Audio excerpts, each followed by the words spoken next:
腕時計好きの皆さん、こんばんは。今日はね、私が持っ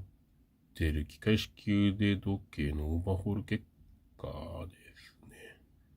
なんか遅れ始めちゃって、これ12年使ってるんですけど、セイコーの3003っていう、見えないかな。メカニカルっていう、書いてないな。メカニカルっていう昔、もうなくなったブランドなんですけど、昔の機械式腕時計ですね。今、昔で定価21万、ビッグカメラで19万。で、さらにそこにポイントがついたんで、昔はね、値引きとかもして安かったんですけど、今はこれ同じキャリバー 4S なんだったっけな。ね、書いてあった。4S36A。まあ A は多分アドバンスだと思う。36っていうやつ、なくなっちゃったんですけど、そのキャリバー。グランド成功レベルの精度ですね。確か買った時だと、マイナス5プラス10ぐらいの日差秒数だったと思います。まあちょっとそっからは多分精度は落ちてもう12年使ってるんで落ちると思うんですけど、オーバーホールしてます。7年目に1回やって5年目、7年目に大きくこう、進んだり遅れたりするんで、変えてるの、オーバーホールして油がね、劣化してるからってオーバーホールしたのと、今回も遅れ始めたのと、まあちょっと落としたっていうかなんかぶつけちゃって、このサファイアガラスなんだけど割りはしなかったんだけど、傷が入っちゃってね、書いてます。で、まあ言いたいのは、変えるときの値段はね、まあ技術料が3万3000円ですね。あと、ガラス変えて、あと、パッキンを変えてますと。まあ、7年目にはやんなかったんだけど、この裏蓋シースルー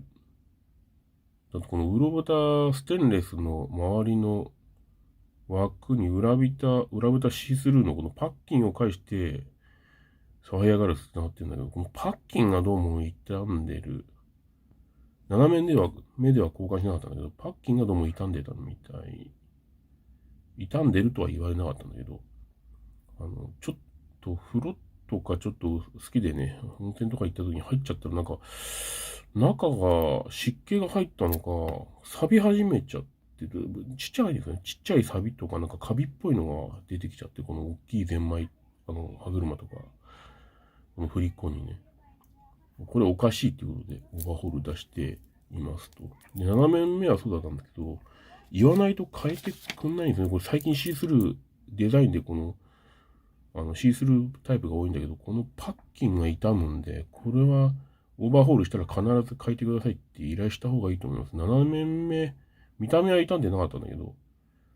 風呂入った時にとかに中が、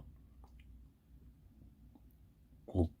カビ入ったり、ちょっとポツポツってね、なんか変なちっちゃい点みたいな錆だと思うんですけど、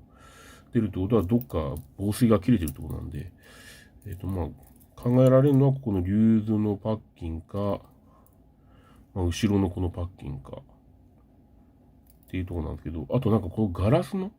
上のガラスのパッキンもあるみたいなんですね。で、今回は、まあ通常は普通のパッキン交換はされると思うんですけど、ガラスの裏蓋と表のプラスチックパッキンって書いてあるんですね。交換されない、7年目は交換されてなかったんで、これは明らかに変えた方がいいですよね。しかも裏はね、中のパッキンじゃなくて、裏のしょっちゅう汗とかかく部分のパッキンですから、こんなの劣化するよね。見た目劣化しないんだけど、まあ考えられるのはここら辺かなっていうところですね。で、まあ、なのでこの、シースルーを使ってる人は絶対オーバーホールごとに必ずパッキン変えた方がいいと思いますね。で、まあ、あとは値段、まあ、ガラス、サファイアが、まあ、ちょっと、だいぶ値上がりしてきちゃったんで、この際、傷もついてるし、インフレでまた数年後、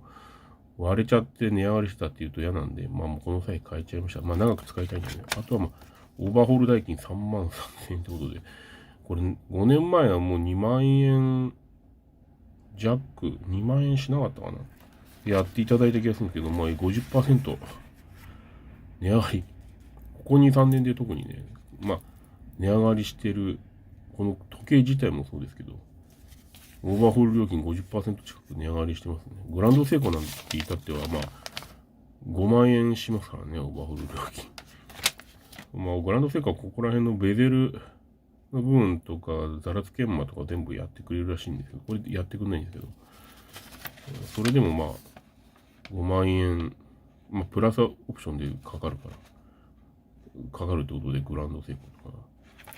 か、それと比べたら全然安いんですけど、それでも値上がりしてきたんで、だいぶ、ちょっと機械式時昔、結構オーバーホール料金安いなと思ったんだけど、どんどん値上がりしてきてると。ロレックスとかに至ってもっと高いんじゃないですかね、オーバーホール料金。私、これ買ったの十何年前ですけど、その時点で4、5万するって友人から聞いたんで、セイコーはまだ安かったんですけど、オーバーホール料金。ロレックスなんてもっと値上がりしてるんじゃないですかね、今こんなインフレ時代。ということで、この裏蓋シースルーじゃなくてね、このステンレスの場合もまだありますよね、いっぱいね。だからそのステンレス使ってるっていうのは多分こういう防水とか気にしてステンレスにしてるんじゃないですかね。この後ろとか見えなくてもいいやつ。スプリングドライブ、セイコーのスプリングドライブとかだったら、後ろが基本的にこんな、ガンギ車っていうかね、こう、カチカチ動く構造が見えないはずなんで、わざわざ見せる必要もないんで、スプリングドライブとかは全部、だいたいステンレスになっていますよね。だから、防水のことを考えたら本当はシースルーじゃない方がいいんでしょうけど、シースルーになってる場合は、もうパッキン絶対変えた方がいいですね。5、6年ごとに、オーバーホールしたら絶対変えてもらうように依頼した方がいいと思います。私ももうこれもう一回、綺麗にオーバーホールしてもらって傷とか全部、もうガラスはなくなって、ガラスパッキン上下、多分他のこのリューズのパッキンも変えてると思うんですけど、これであと5年は確実に、使えるんで、またちょっと大事に使っていきたいと思います。ただね、5年経つと、油が劣化するんですよね。油が劣化して遅れ始めちゃうんで、ちょっとまた5年後になったらちょっとオーバーホール料金どれぐらいかかるかわかんないけど、それ次第でちょっとまた継続して使うか考えたいと思います。機械式腕時計使う人は、特にシースルーバッグの人は、このシースルーバッグのパッキン変えるの必須だと思います。では。